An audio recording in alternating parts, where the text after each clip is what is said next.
오늘 함께 나눌 말씀은 열왕기상 3장 16절에서 28절 말씀으로서 하나님의 지혜가 그의 속에 있어라는 제목으로 함께 은혜를 나누겠습니다.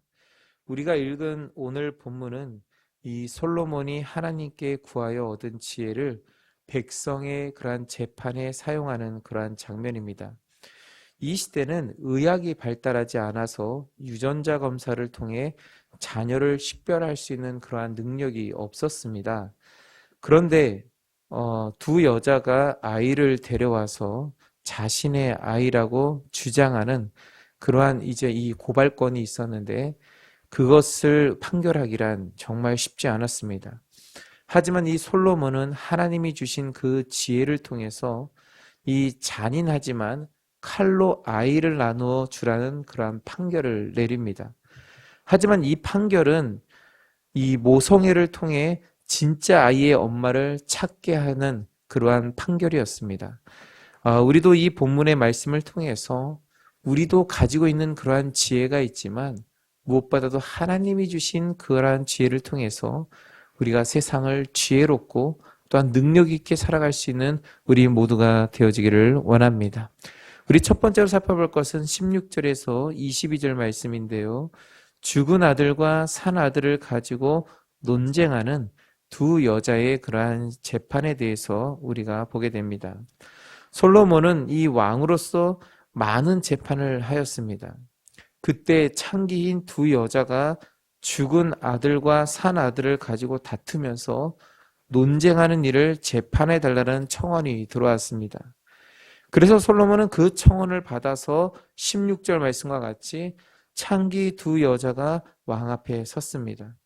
그리고 그들이 아들에 대해 주장하며 한 여자가 17절에서 19절 말씀과 같이 내 주여 나와 이 여자가 한 집에서 사는데 내가 함께 집에 있으며 해산을 하였다라고 말하고 있습니다. 그리고 사흘 만에 이 여자도 해산을 하였는데 그리고 함께 있었는데 우리들 외에는 집에 다른 사람이 없었다라고 말합니다. 그런데 밤에 잠버릇이 안 좋았던지 아니면 술에 취해서 그랬는지 자세히 말하고 있지는 않지만 여자의 그런 주장으로는 저 여자가 그의 아들 위에 누움으로 그의 아들이 죽었다라는 것입니다. 다시 말하자면 질식사로 추정되는 그러한 죽음이 일어났다라는 것이죠. 그러자 그가 밤중에 일어나서 20절 말씀과 같이 자신이 잠든 사이에 내 아들을 곁에 가져다가 자기의 품에 누이고 자기의 죽은 아들을 내 품에 누였다는 것입니다.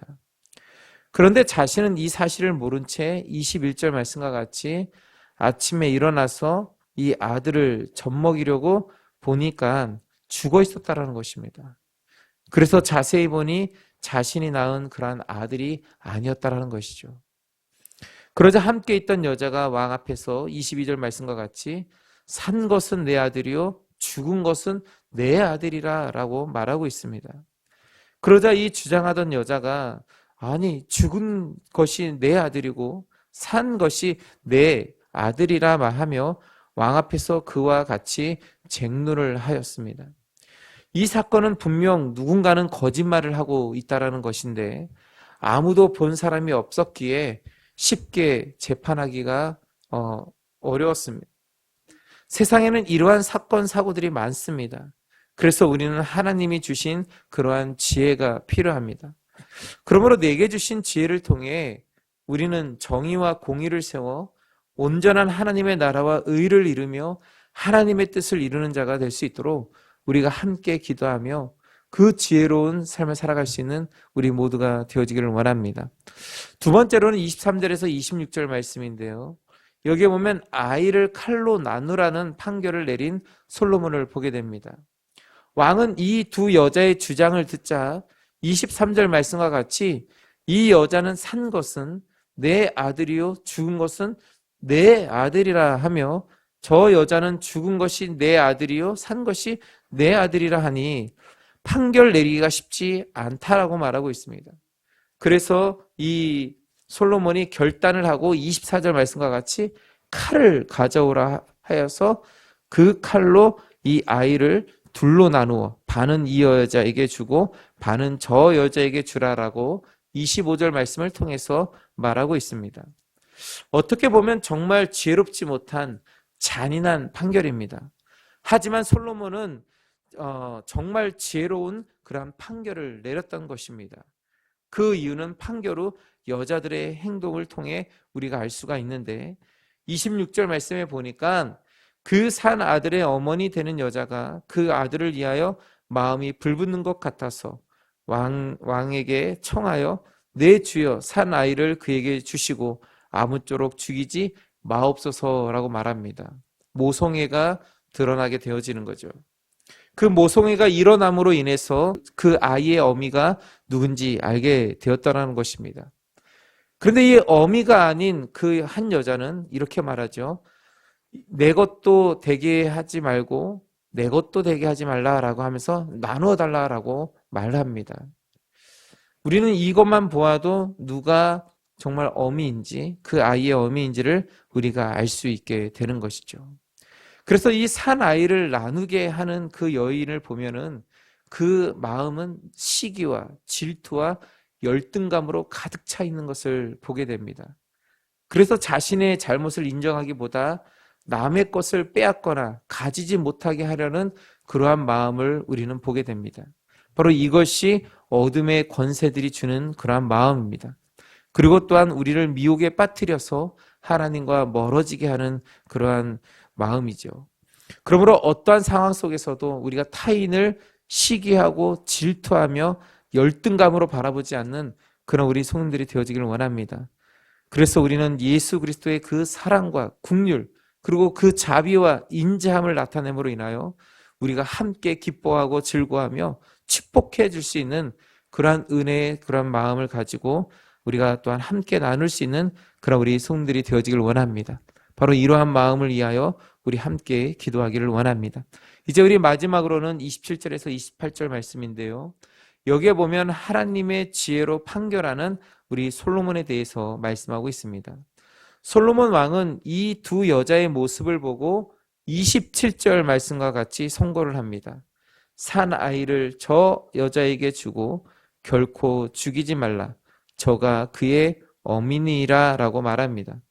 그러자 온 이스라엘 사람들이 28절 말씀과 같이 왕이 심리하여 판결함을 듣고 왕을 두려워하였다라고 말하고 있습니다. 솔로몬이 이렇게 재판할 수 있었던 것은 무엇 때문이죠? 바로 하나님의 지혜가 그의 속에 있었기 때문입니다. 그래서 그렇게 판결을 하였는데 백성들이 이것을 보았다라는 것이죠. 또한 하나님의 그 존재를 느꼈다라는 것입니다. 그래서 하나님이 주시는 지혜는요, 바로 이렇게 정의와 공의를 판단하며 옳고 그름을 나타내는 그러한 지혜라는 것입니다.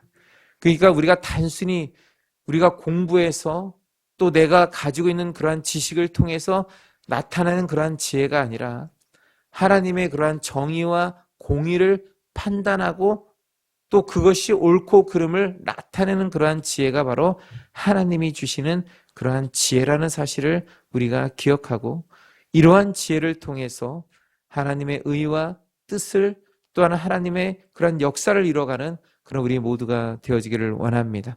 이제 우리 말씀을 맺겠습니다. 세상에는 수많은 사건 사고들이 있지만 하나님의 지혜 앞에서 어떠한 것도 숨겨질 수 없으며 무마될 수 없습니다. 또한 하나님의 지혜는 정의와 공의를 나타내며 하나님의 의와 뜻을 이루게 합니다. 그러므로 우리 모두가 하나님이 주신 지혜를 통해 인생을 살아가며 하나님의 뜻을 살아가는 우리 모두가 되어지기를 원합니다.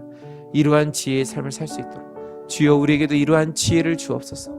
이러한 지혜로 승리하는 우리 모두가 되게 해달라고 우리 한번 다 같이 한번 통성으로 간절히 기도하겠습니다.